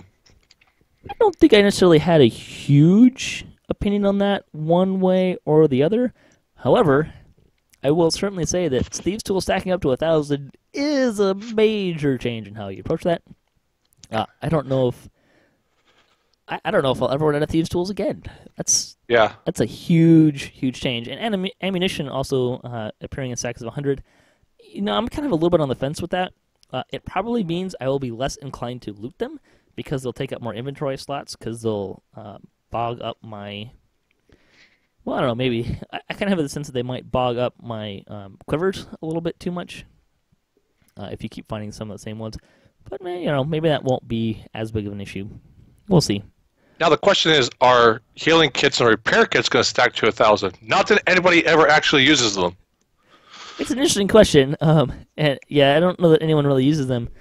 And frankly, they almost should just get rid of them, to be honest. They should. I don't really know that they apply. Or change the way they work. Well, how would you change them, though? Well, right now they're only useful on characters that are incapped. Right, but how would you use them? Like on characters that are not incapped? Like you could do a heal instead of using spell points or like potions or wands or whatever. Let me use a repair kit on a Warforged to heal them. Let me use a healing kit on anybody else to heal them a little bit. Interesting. I don't know if those skills really need more to them. It's not a bad idea. It would certainly make heal, something that clerics would really, really want to think about. Other than the fact that the positive healing amp or the positive spell power. I think people probably already want to think about it. And I still don't know that it would compel me to use that skill, to be honest. But I don't know, it's a thought. But yeah, so I think the interesting thing for me, ammunition being found in stacks of 100, if you're starting out and you don't have, you can't just create something or create ammunition, or you are using throwers and stuff. Like, I've been thinking about making a thrower build, particularly for DDO Splat. So it's starting to get a lot more compelling to do something like that. Regarding the ladder bugs, the ladder bug is a little lower on the priority list as it requires, as far as Severlin has researched it, either changes to the scripting physics engine that would take a lot of time or hand tweaking every ladder in the game. As far as an effect on gameplay, he just jumps onto ladders, so he hasn't personally seen this issue affecting his adventuring in a while. And then he asks if people are experiencing something they're not seeing. I run into it every once in a while. I tend to jump on ladders by default anyways. And honestly, that has less to do with the ladder bug and more to do with the idea that if I jump higher up the ladder, I take less time to climb the ladder. Yeah. I was going to say, when I jump on the ladder, that's usually when I run into like a ladder bug. Yeah, if you jump onto it and land at the bottom. Bonus days, you can get double daily dice XP through today, as well as, you kind of put it in the bonus days. Through April 5th, you can get the new Cloaks and Bracers in the Mysterious Remnants reward list. So we kind of saw the cost for the first time. I should note that they're having issues with the green slot. They do intend to fix that. They do intend that to be retroactive. So they're working on making that happen. Also, people that were commenting a lot on the costs, and this was kind of a general response to that. It's important to remember that the Mysterious Remnant vendor trade-in system is meant to be a longer-term system than, say, a more limited duration event. While some items will rotate in and out of the vendor, things you see there are very likely to rotate through again in the future. The remnant cost is meant to take that into account. As you've pointed out, 1,000 can get you started, and there are quite a few players who have that many remnants at this point for sure. That said, they can understand the desire to want to get to level 21 stuff, regardless of how many remnants you have. Overall, that's a good thing, ? These items will remain in the vendor through April 5th, so there's at least 2 weekends to go get stuff. Also, the Cloaks and Bracers will absolutely return in the future. They are continuing to monitor the Champion Remnant system, and they'll let us know when and if they decide to tweak stuff. They aren't trying to promote farming, but they're not overly worried if players want to do that. That said, they're viewing all of these rewards as an extra bonus you get just for playing. Absolutely none of them are required for anyone to play DDO. They didn't expect most players would have all the items they want from Mysterious Remnants after only 2 months. That would be a sign that the costs are too low. Most players would rightfully complain that they have nothing to save up remnants for other than buying all the stat-boosting potions. So that's kind of what their opinion on it is at this time. I think it's a pretty fair opinion. Do you have any thoughts on that? Again, I think it just depends on how often things rotate in and out. If it's like a regular, predictable schedule, then I don't think it's that bad. But if it's like going to be like a once a year kind of thing that the cloaks and stuff are going to be on there, then I'm not necessarily a huge fan. Yeah, I would say that the cloaks and the bracers I think need to show up a little more often than that. I would say personally, I would like to see at least once a month something fun to do with remnants. And I think I like the time frame of 2 weeks. I think that's a pretty good time frame for that. So, I mean, that would mean that half the time you can do something special with remnants. I think I'd be okay with that. Yeah, and it really, to me, it just depends on, like, if I'm a couple of remnants short of what I want, like right now, of getting, say, a cloak or a bracer that I really want, by the time their availability ends on the 5th, if they're not going to show up again for like 6 months, I'm going to be kind of upset and look to do something else with my remnants, or even not even care about remnants in all likelihood. But if they're like once a quarter, then I could get by a couple months without them. Yeah, I think that would be a fair assessment. I'd also like to see, we'll just see what other stuff is there. I think it'll be fun, particularly for the like the special events like the Cove or whatever Maybar or the Mimic Festival is. I'd like to see some things that you could do that were related to those with the remnants when they pop up, just to kind of thematically tie them together. I love the Cove, but it's once a year maybe. Yeah, maybe twice a year if we're lucky. Well, I was thinking the items would be stuff that you would normally get, like the consumable stuff that you would normally get from those, like say the pumpkin heads or I don't know, the air elemental tokens, stuff like that. The stuff that you would normally be able to get. That are just kind of consumable add-on stuff that aren't really the things that people are really, really, really chasing, but would kind of thematically fit there. I would say that I would like to see remnants drop a little more often. And mostly, not even so much for the reward, like what you can buy with them. I just feel like a lot of times I kill something and I don't get remnants, like any remnants from them. And I get that some of that is probably because I'm running higher level content and I'm probably over level, because I'm an epic, so I'm probably over level for when you can get remnants. But yeah, they need to fix the remnant issue for capped characters. Yeah, I kind of get where they're coming from on some of that, but there's just not enough content to run it as a capped character where you can get that. I think a bravery streak, like the same rules as bravery streaks, would be sufficient to fix that problem for me personally. I think if they tacked on, the bravery streak aspect of it, or any quest above that, or any quest level above that, I think that would be a good way to do it. I think that would sufficiently affect that aspect of it, but I still don't think that even if you're eligible to get them, I don't think they drop enough personally. And that has more to do with the aspect of, well, I killed one, and 1 out of 10 gave me remnants, and that just felt really low, as opposed to when they did the double remnants, like, ooh, hey, remnants. And it was kind of a little bit of an excitement thing, right? Like, every time it's like, ooh, hey, remnants. And I like that. And I've also seen issues happen too, where a remnant drops on the ground from a regular champion, the little remnant things on the ground, and I pick it up and I get like a couple, and I've had people in my party pick it up and get like 30. Yeah, it seems to be like 1 to 36 or 40 or something like that. And I'd even be fine if they doubled the drop rate and halved the number that you get. That would be fine for me. It just irks me that, like, the disparity between getting a couple and someone getting like near the max, and that difference right there, that delta is so big. Yeah, it's a big delta. I think for me though, what it really comes down to is what's fun with that system for me is, hey, look, there's remnants on the ground. I'm gonna pick those up. Yay, I got remnants. As opposed to, well, there's another champion I didn't get anything out of. So I'd like to see them. I would be fine with having a much smaller range.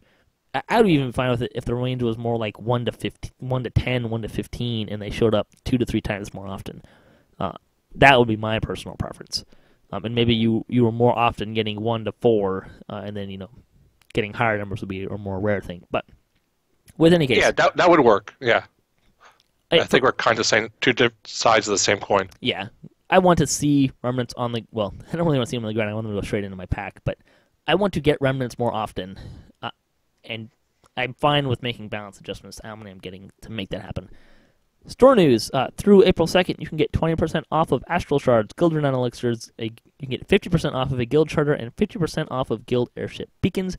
You can also, for free, get a 5-stack of Long-Lasting Bear Stamina Potion with the coupon code MORECON, MORECON, which has to be about one of the best coupon codes they've had.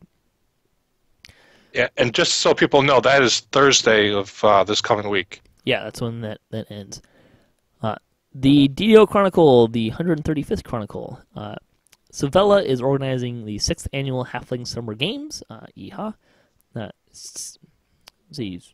Saki is looking at the Pale Master Shroud of the Vampire form for an in-depth look in the blog, so you can check that out as well. The Howlers of Malkir are still doing teaching raids on Saturday. Their Vault of Night one is already gone. He's been posting those on his YouTube feed as well, though, if you want to see those. The Guild for the Week. Regno dell'Oscuro Sapiere is an Italian language guild, which is why I can't pronounce it. They're on Argonescent, and they're looking for new members. The guild has been active since 2009, which is awesome. Like long-standing guild, particularly with another language, that's pretty awesome as well. If you do speak another language primarily other than English, check out the forums. You can probably find one that way if you want someone, more of a group that speaks your language. The comment That's a good way to keep proficient. Yeah.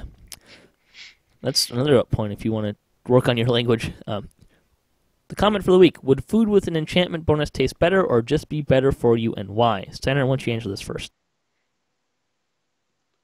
I guess it depends on what the enchantment bonus is towards and whether or not you like that aspect of it. If it's like an enchantment bonus to sour and you don't like sour stuff, then no, it wouldn't taste better. If it's towards like the spicy heat level, and maybe. I would say that it depends on... An enchantment bonus will make good food taste better. I guess the question is asking, does it make it taste better or just be better for you? I think it would... It would affect the taste and not the nutrition. I think it would be both. I think it's... we're talking about essentially like an attack versus damage. Which one's it's going to do? Like taste being the attack and better being the damage, right? So I'm going to say both. That's my answer. We got a shout out for our Temple of Elemental Evil and Ask the Devs from last week. DDO Players News, they had their 25th episode and they had the Damsels of DDO, and Pineleaf got a little overwhelmed. It was a great episode. DDO Gamer was piking with Laura Faye, who's was a favorite soul hireling, I think. And even Comet Fall casting nut job. Yeah. Even now has a question about raid bosses and registrines. Let's see. The weekly Wednesday this week previewed Temple of Elemental Evil with Severlin, Knockback, and Steelstar. So you can check that out as well. Fairly similar to the one that we had, but there are some differences there. Also, Update 25 was updated on Lemanias. You should go check that out. Particularly crossbows. Go check out crossbows. Break them. See if they are broken. And have some fun with that. Give the devs some feedback. That's, I think, where they really want to see some feedback besides Temple of Elemental Evil this week. There are some new shows on the DDO stream, including New Game Plus, Siren's Learning Curve, and DDO PL, which is a Polish language DDO stream. And it's pretty cool. We got another language on the stream, which is pretty slick. And they also want you to subscribe to them on YouTube, so you can catch those videos. Jerry mostly posts a lot of those stream videos there as well, for people that don't post them in other places. So if you want to check some of those out, you can do that as well. You can also get the community update videos, which are a very short version of what's going on from the Chronicle. Let's see. Regarding the Temple of Elemental Evil preview video, they did mention the cost will be around that of Haunted Halls, although it's not done yet. I'm gonna go out on a limb and say it's gonna be slightly more expensive, but not like earth-shattering. Yeah, I think that's a pretty good guess. I wrote a note that says air LLEs in new monster manual, which I'm not sure what that's referring to anymore. Which I already knew that elementals were going to be in the new monster manual. Not really. Yeah, I don't know. I wrote in. You should watch some of that stuff. It probably means just that because I watched most of the stream, but I missed that. I think the question was in response. There was a question that they asked about are the Temple of Elemental Evil monsters in the new monster manual? I don't know.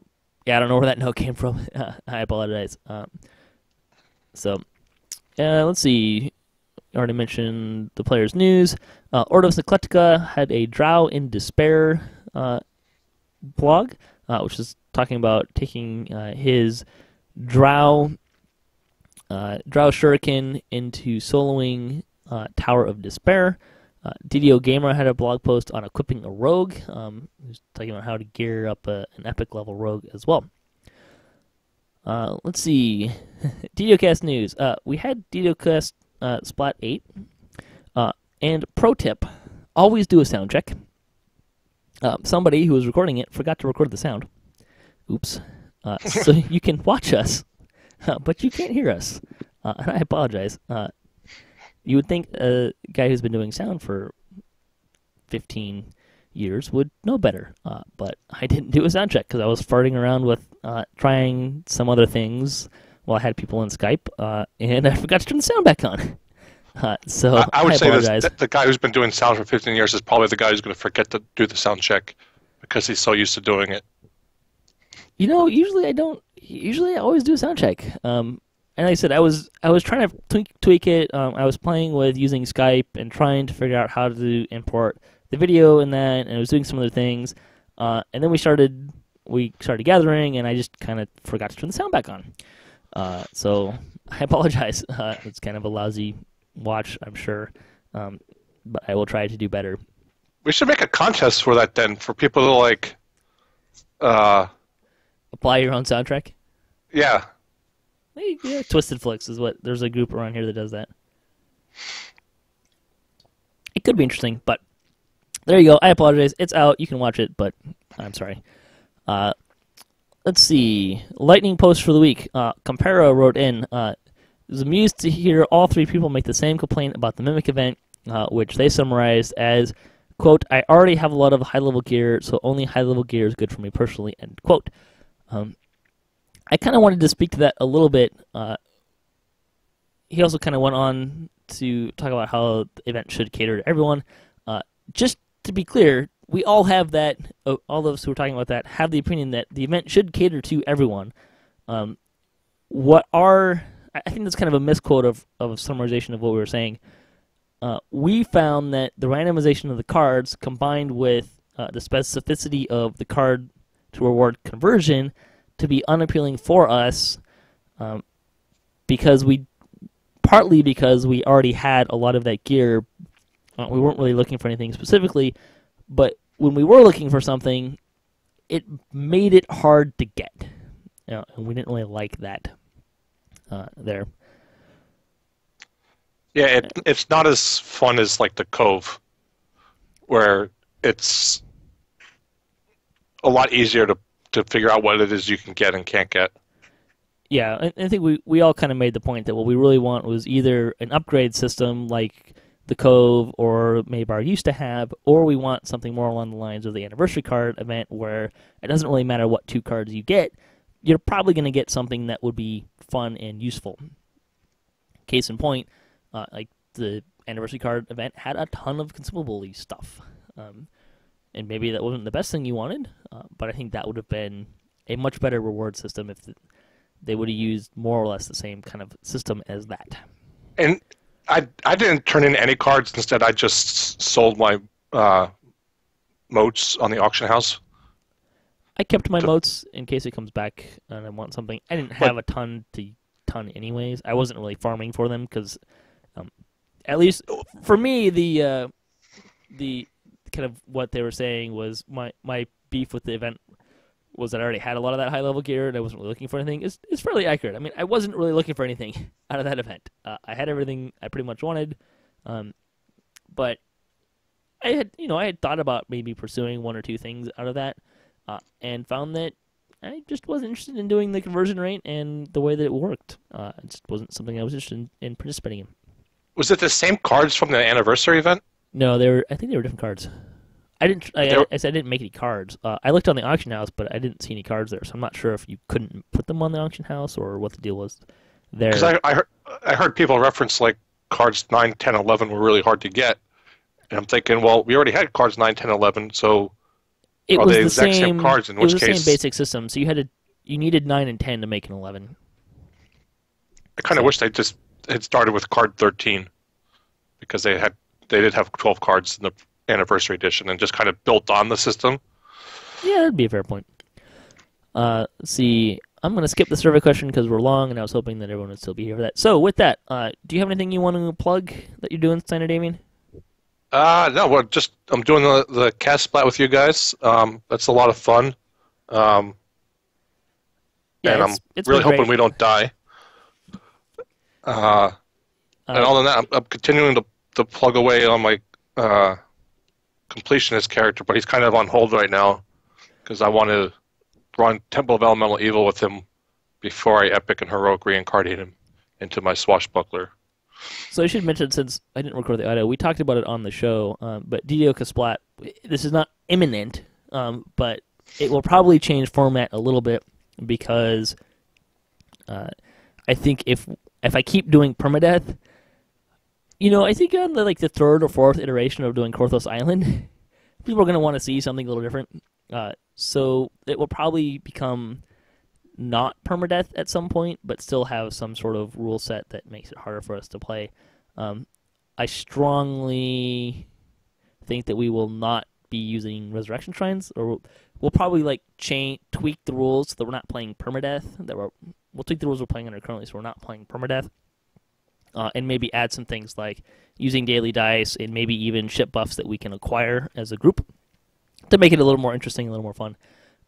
Yeah. But and one thing that I definitely want to do with that kind of group is we'll probably almost certainly roll up, or maybe be a special thing outside of that.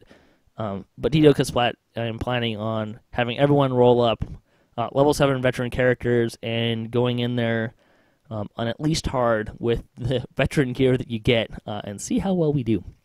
Into the temple? Yeah. I give us about 93 seconds. I think we'll do, but if it's on hard... Into the first combat. We'll be okay. We're good players. We'll live. With that, thanks for listening to the show, particularly the longer one. Thanks to the other guests I had on today. I really appreciate them being on, and thanks to other contributors to DDOcast. It's a great group of folks that we get to have on the show. And thanks to Turbine and Wizards, and thanks to Cyber Ears for hosting the podcast. Also, I just want to give a quick shout out. Hey, to everyone else in the community, if you're not paying close attention to all of them, maybe you don't need to, but check out what other people are doing in the community. There's a lot of stuff on Twitch. There's a lot of stuff on YouTube. Give them likes, send them comments, send your friends towards that stuff. Give them a lot of support. There's a lot of folks doing a lot of great, fun stuff out there right now. Hit us up at DDOcast.com for show notes, our calendar, previous shows, swag, and other fun stuff. If you'd like to be part of the show, or you just want to say hi, you can email us at ddocast@gmail.com. You can also find us on social media and follow us for the latest cast updates. The closing tip for the week, and this was appropriate: if you have Sprint Boost, use it, which is fairly true for pretty much any kind of thing that you might be using, any boost you might be using. If you don't use them, you're not really getting much out of them. So with that, may all your attack rolls be crits, all your chest level appropriate, have fun, and don't forget to have fun building. Thanks for listening.